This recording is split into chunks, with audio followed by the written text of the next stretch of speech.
Greek philosopher लुसिफस आणि Democritus, Greek philosopher लुसिफस आणि Democritus यांनी 460 to 370 बिफोर ख्रिस्त जन्मापूर्वी 460 ते 370 दरम्यान त्यांनी सांगितलं होतं, म्हणजे 5th सेंचुरीमध्ये सांगितलं होतं, 5वं शतक. आता 21 सेंचुरी आहे. 5th सेंचुरीमध्ये त्यांनी सांगितलं होतं की मॅटर, पदार्थ हा कशापासून बनलाय? ऍटम पासून बनलाय. आणि ऍटम हा इनडिव्हिजिबल असतो. ऍटम हा इनडिव्हिजिबल असतो. त्यानंतर 1808 मध्ये जॉन डाल्टननं सांगितलं की ऍटम, त्यानं स्वतःची ॲटॉमिक थेअरी मांडली. त्याच्यानुसार त्यानं सांगितलं की प्रत्येक गोष्ट ही स्मॉल, हार्ड आणि इनडिव्हिजिबल पार्टिकलनं बनलेली असते आणि त्या पार्टिकलला त्यानं नाव दिलं ऍटम. आता 1897 पर्यंत असा सगळ्यांना विश्वास होता की ऍटम हा डिवाइड होत नाही किंवा ऍटम हा डिव्हिजिबल नाही आहे. ऍटमचं डिव्हिजन होऊ शकत नाही, तो विभागला जाऊ शकत नाही. पण 1897 ला सर जे थॉम्सननी इलेक्ट्रॉनचा शोध लावला.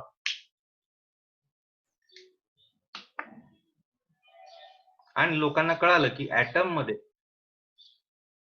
अजून कुठले तरी पार्टिकल्स आहेत आणि ऍटम हा डिव्हिजिबल आहे. मग ऍटम डिव्हिजिबल आहे तर मग त्याच्या परत ऍटमचा शोध घ्यायला चालू झालं की ऍटमच्या आतमध्ये काय काय असेल. हे झालं तुमच्या चॅप्टरचं इंट्रोडक्शन. मग ऍटमच्या आतमध्ये काय काय असतात आज सगळ्यांना माहित आहे. ऍटमच्या आतमध्ये असते एक पॉझिटिव्हली चार्ज न्यूक्लियस आणि त्याच्या भोवती काय असतात? ऑर्बिट्स असतात आणि त्या ऑर्बिट्स मध्ये इलेक्ट्रॉन्स फिरत असतात. हे सगळ्यांना कळालं. परत त्या न्यूक्लियसचं परत त्यांनी डिवाइड केलं. न्यूक्लियस मध्ये त्यांना मिळाले प्रोटॉन आणि न्यूट्रॉन.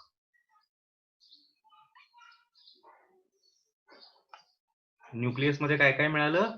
प्रोटॉन आणि न्यूट्रॉन. त्यात परत त्यांनी शोध लावला की प्रोटॉन वरती चार्ज असतो पॉझिटिव्ह आणि इलेक्ट्रॉन वरती निगेटिव्ह. जेवढे नंबर ऑफ इलेक्ट्रॉन्स असतात तेवढे नंबर ऑफ प्रोटॉन्स असतात. त्यामुळे प्लस आणि मायनस चार्ज एकमेकाला कॅन्सल करतील, म्हणजे ऍटम हा न्यूट्रल असेल.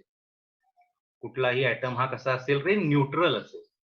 हे सगळं ॲटॉमिक थेअरीमध्ये तुम्हाला याच्या आधी पण झाले, हे सगळ्या गोष्टी तुम्हाला माहित पण आहेत. न्यूट्रॉन हे चार्जलेस असतात, त्यांच्या नावात आहे न्यूट्रॉन.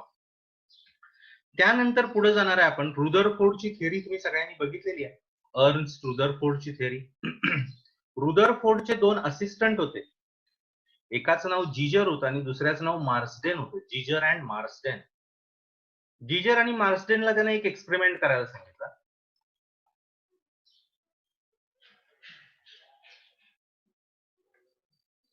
बघा मी काय सांगितलं. जीजर आणि मार्सडेनला रुदरफोर्डने एक एक्सपेरिमेंट करायला सांगितलं. काय होता एक्सपेरिमेंट किंवा कसा होता एक्सपेरिमेंट? तर बघा काय केलं त्यानं.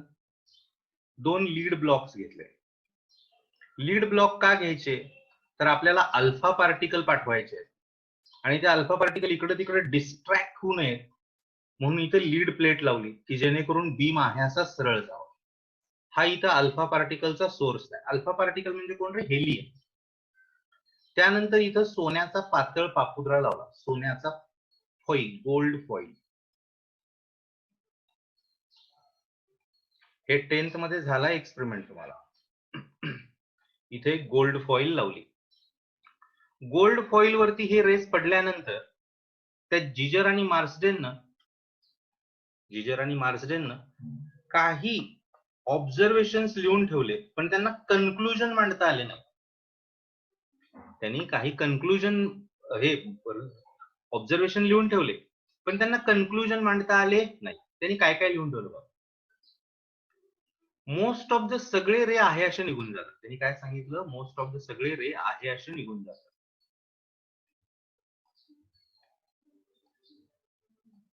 सगळे रे आहे असे निघून जातात. इथं ही जी आहे ही झिंक सल्फाइड स्क्रीन आहे. इथं काय लावले? Zinc sulphide screen.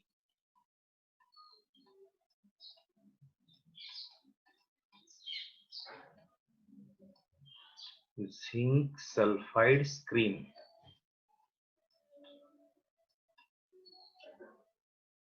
आणि याच्यावरती इथे एक डिटेक्टर बसवला.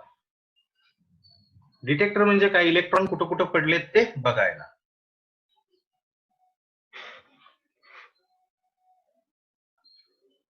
आता जिथं जिथं इलेक्ट्रॉन पडणार तिथं तिथं तुम्हाला ते चकमक अंगावर टाकल्यानंतर चकमक कशी दिसते की नाही, तशी इथं स्किंटिलेशन्स दिसतात. स्किंटिलेशन, चकाकतं, चमकतं.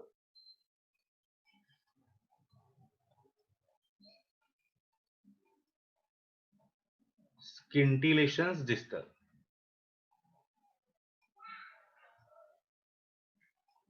काय दिसतात? स्किंटिलेशन्स दिसतात.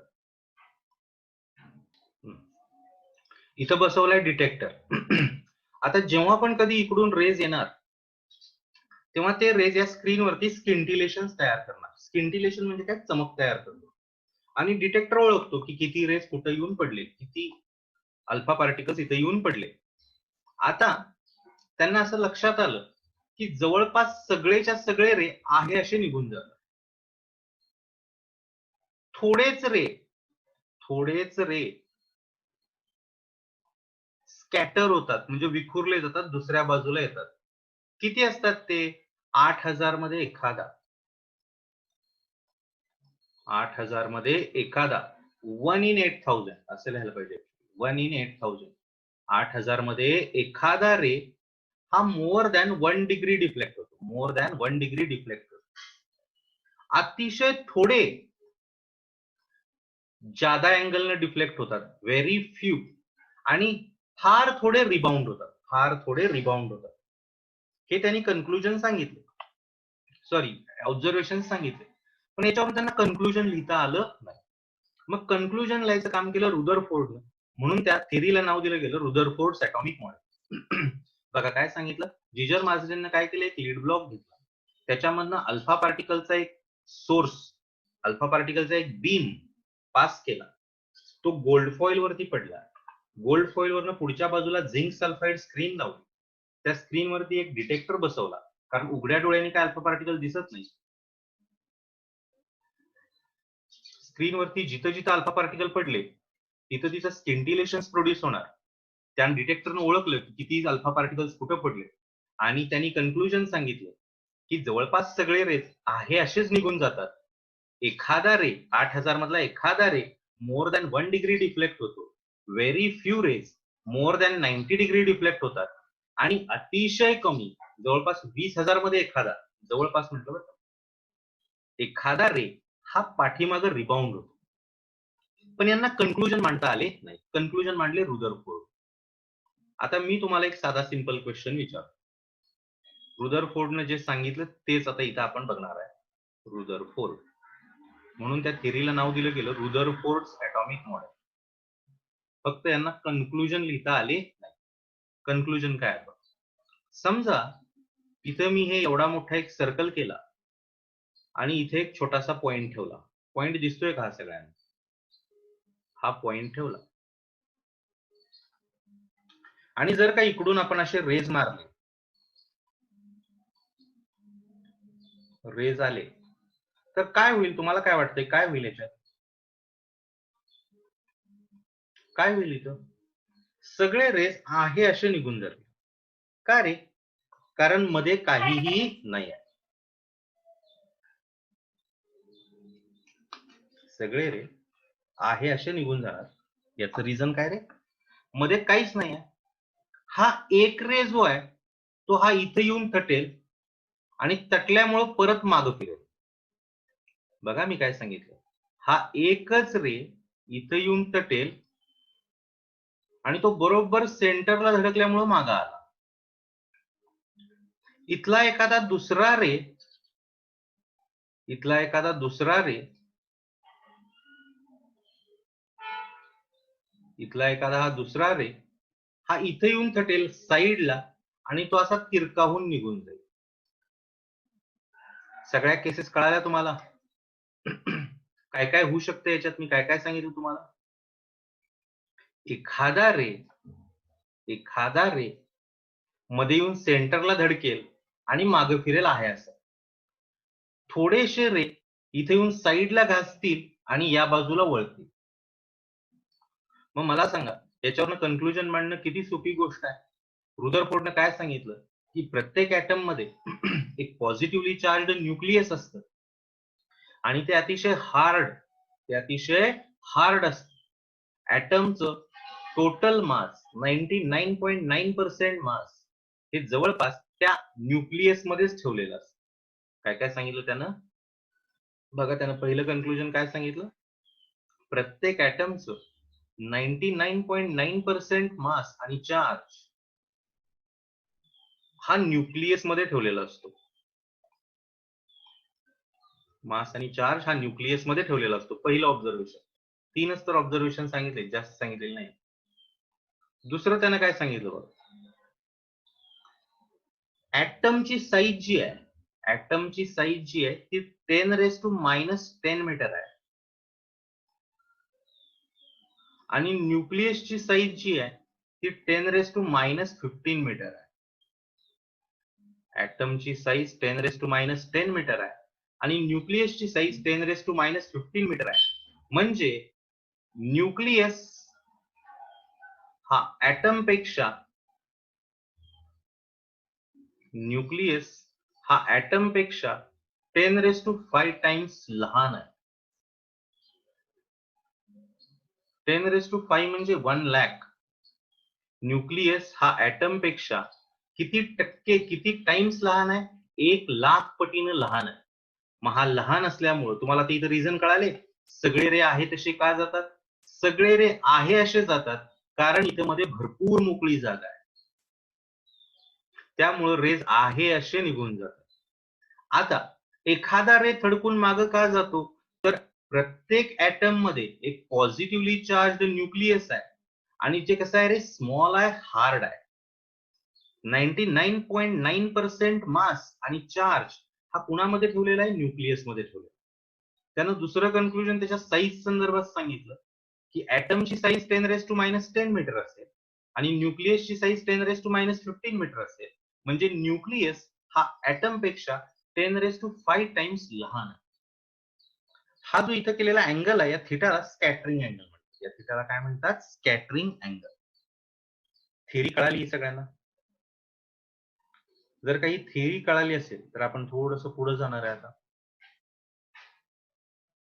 हे आर्टिकल संपलं इथे. याच्यात कोणाला काही डाऊट आहे का? आता बोहरचे पॉस्ट्युलेट्स बघायचे. बोहरनं काही पॉस्ट्युलेट्स मांडले, काही थिअरी मांडल्या. त्यानं काय काय थिअरी मांडली ती बघा.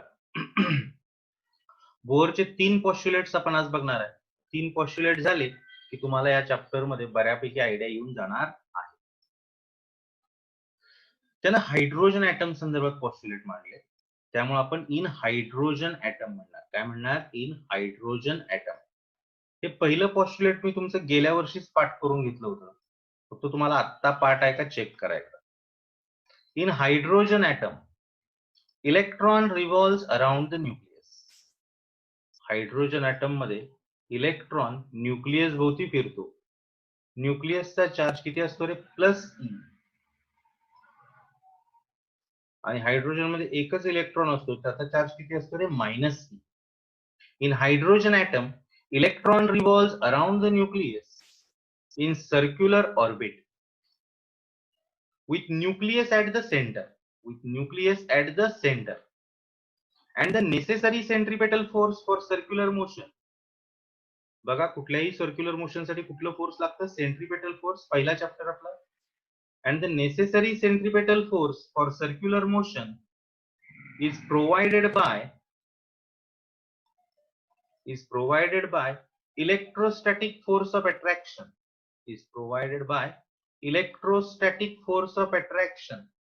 Electrostatic force. काय सांगितलं? Centripetal force is provided by electrostatic force of attraction between positively charged nucleus and negatively charged electron. चला, स्टेटमेंट सगळे माझ्याबरोबर एकदा आपापल्या घरात म्हणा. Electron in hydrogen atoms, electron revolves around the nucleus in circular orbit with nucleus at the center of orbit.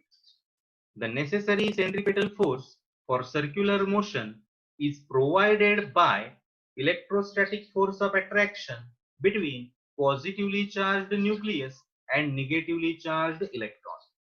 Statement आजच्या आज सगळ्यांनी पाठ करायचे आहे. काय काय सांगितलं स्टेटमेंट मी तुम्हाला?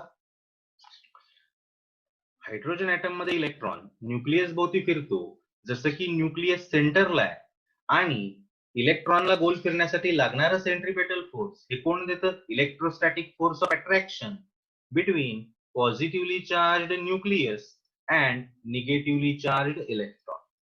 सेंट्रिपेटल फोर्सचा फॉर्म्युला mv²/r आणि इलेक्ट्रोस्टॅटिक फोर्सचा फॉर्म्युला आहे 1/4πε0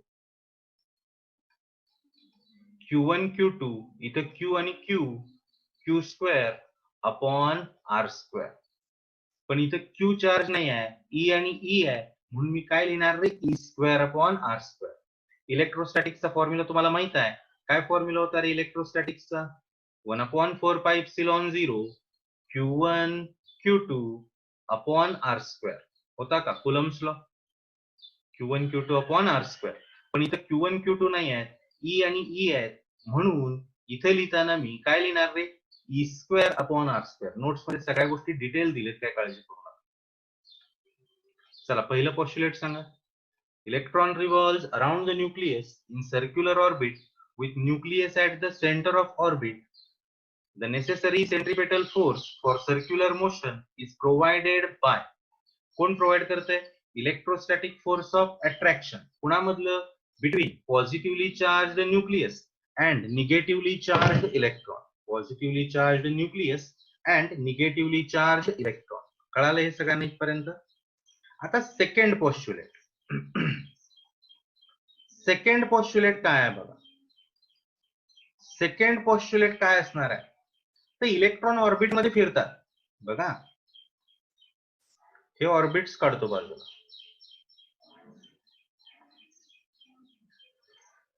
हा इलेक्ट्रॉन समजा इथं फिरतोय लाल, हा निळा इलेक्ट्रॉन इथं फिरतोय आणि अजून एक ऑर्बिट दाखवूया हिरवा इलेक्ट्रॉन एक. हे अजून एक ऑर्बिट आहे की ज्याच्यामध्ये हा हिरवा इलेक्ट्रॉन फिरायला लागला. चला काय काय सांगितलं मी? किती इलेक्ट्रॉन फिरायला लागलेत? एक लाल, निळा आणि हिरवा. तुम्हाला काय वाटतं? इलेक्ट्रॉन मनात आलं म्हणून पाहिजे त्या ऑर्बिट मध्ये फिरत असेल? नाही. इलेक्ट्रॉन एका ठराविक ऑर्बिट मध्येच फिरतो. इलेक्ट्रॉन हा एका ठराविक ऑर्बिट मध्येच फिरतो की ज्या ऑर्बिटचं अँग्युलर मोमेंटम ज्या ऑर्बिटचं angular momentum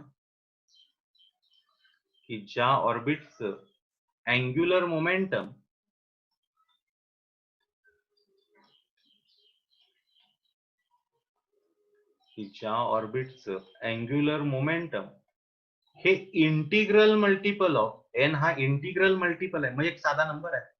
integral multiple of h/2π असेल. की ज्या ऑर्बिटचं इंटिग्रल मल्टिपल हे h/2π असेल. अँग्युलर मोमेंटमचा फॉर्म्युला काय रे? mvr. हे झालंय सगळ्यांना रोटेशनल मोशन मध्ये. mvr is equals to nh/2π. Angular मोमेंटमचा अजून एक फॉर्म्युला असतो I ओमेगा. आता याचं स्टेटमेंट कसं तयार करणार? Electron revolves around the nucleus only in those orbits. फक्त त्याच ऑर्बिटमध्ये. Electron revolves around the nucleus only in those orbits for which angular momentum is integral multiple of h/2π. काय काय सांगितलं सांगा? Electron revolves around the nucleus only in those orbits for which angular momentum is integral multiple of h/2π. चला सांगा परत एकदा काय काय सांगितलं? इलेक्ट्रॉन फक्त त्याच ऑर्बिट मध्ये फिरेल की ज्या ऑर्बिटचं अँग्युलर मोमेंटम हे इंटिग्रल मल्टिपल ऑफ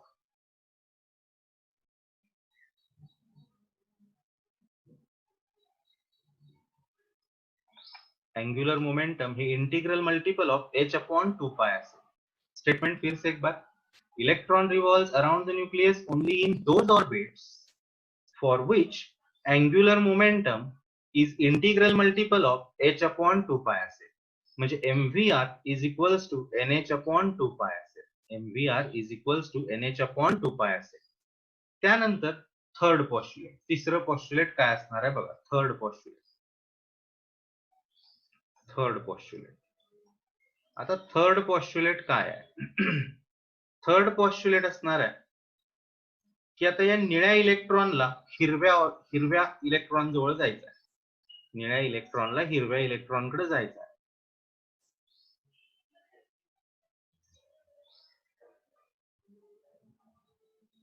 निळ्या इलेक्ट्रॉनला हिरव्या इलेक्ट्रॉनकडे जायचं किंवा हिरव्या इलेक्ट्रॉनला लाल इलेक्ट्रॉनकडे यायचं आहे.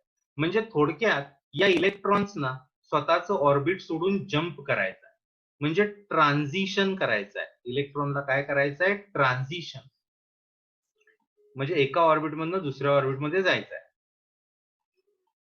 ट्रान्झिशन करायचं आहे त्यांना. मग मी तुम्हाला गेल्या वर्षी पण शिकवलं होतं की प्रत्येक ऑर्बिटची एनर्जी लेवल ही वेगळी वेगळी असते. पहिल्या ऑर्बिटची एनर्जी वेगळी, दुसऱ्याची वेगळी, तिसऱ्याची वेगळी. समजा मी इथे असे बेंचेस तयार केले की ज्याच्यावरती मी पहिला रो 90% चा ठेवला, 90% आणि त्याच्या पुढचे. दुसरा रो मी 80% चा ठेवला, म्हणजे 80% आणि त्याच्या पुढचे. तिसरा रो 70% चा केला, 70% आणि त्याच्या पुढचे. तर तुम्हाला काय वाटतंय? 70 वाल्याला 90 मध्ये जायचं आहे, तर त्यानं स्वतःची टक्केवारी किती पर्सेंटने इन्क्रीज करायला पाहिजे रे? 20% इन्क्रीज करायला पाहिजे. आता बऱ्याच वेळा 90 वाल्याला पण 70 मध्ये यायची इच्छा असते.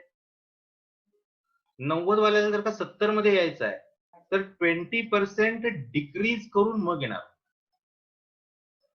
किती पर्सेंट त्याला डिक्रीज करावे लागतील? स्वतःचे 20%. मग इलेक्ट्रॉनच्या बाबतीत काही वेगळा नियम लागू होतो का? तर नाही.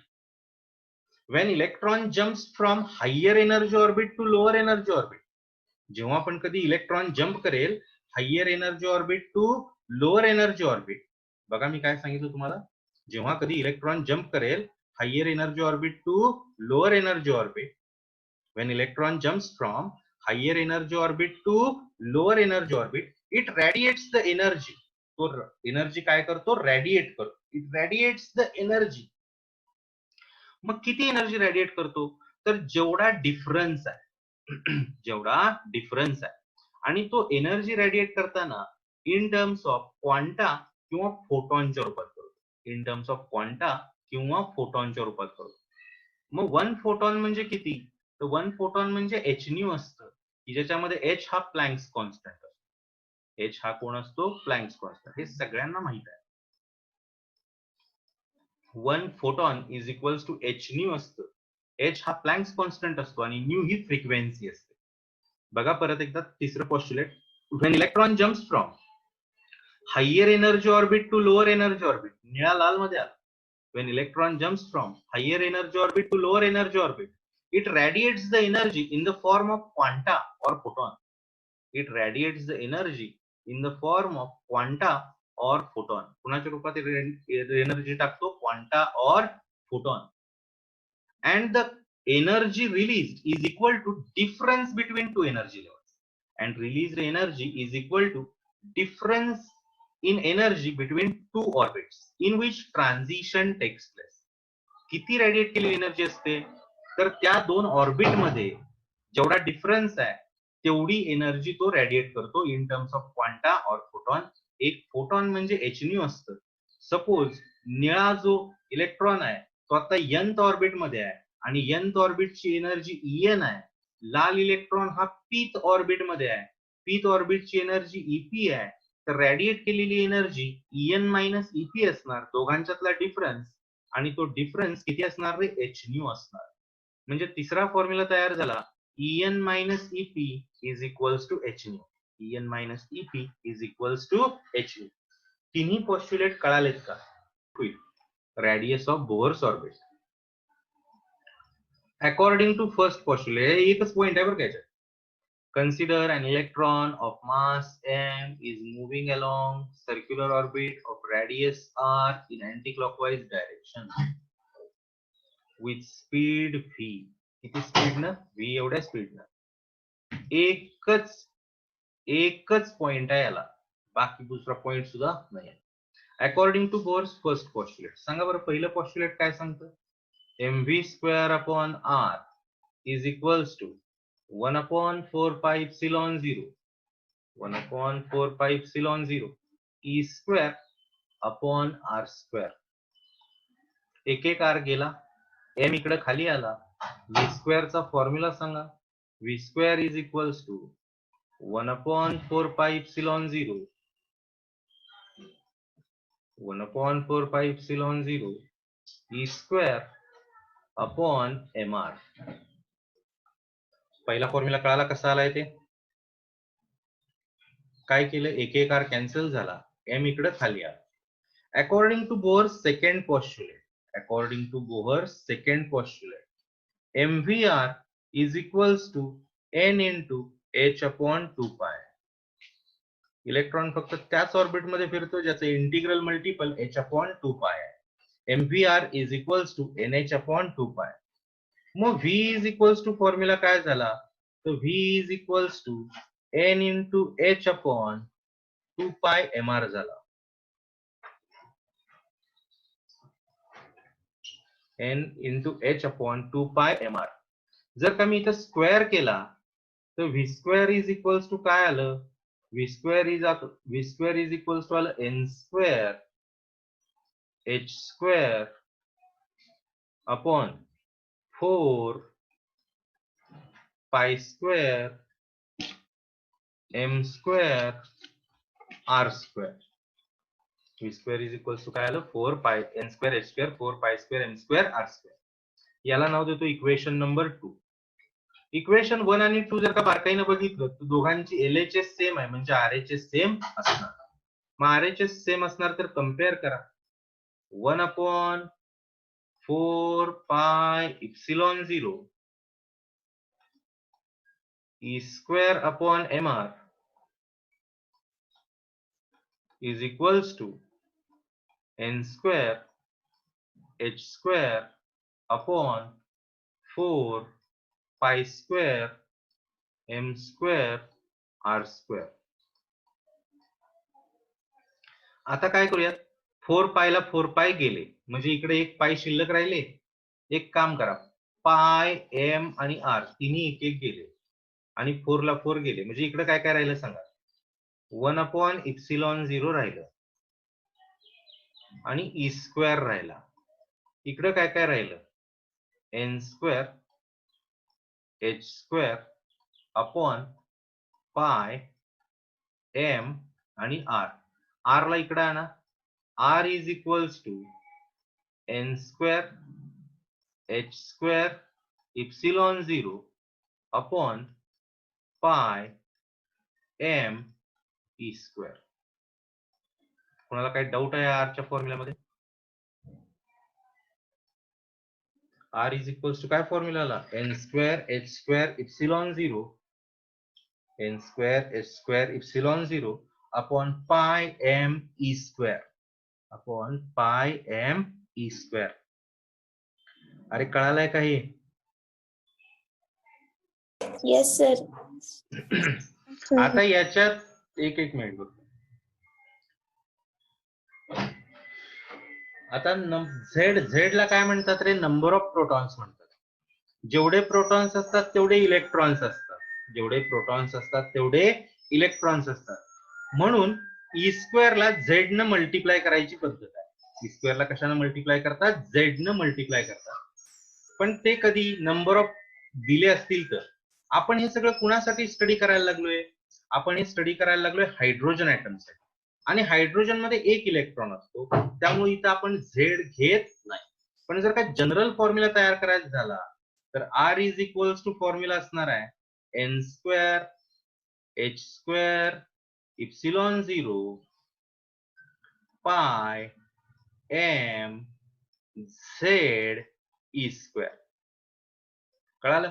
मग याच्यात बऱ्याचदा तुम्हाला प्रश्न असा विचारतात, show that r is directly proportional to n square. Show that r is directly proportional to n square. काय पूर्ण डेरिवेशन हाय असं लिहायचं, हे h square epsilon 0 pi m e square हे कॉन्स्टंट आहेत म्हणून दाखवायचे आणि त्याच्या आधारे काय सांगायचं, thus radius is directly proportional to square of n. कोण आहे रे? n ला म्हणतात प्रिन्सिपल क्वांटम नंबर. n ला काय म्हणतात, प्रिन्सिपल क्वांटम नंबर.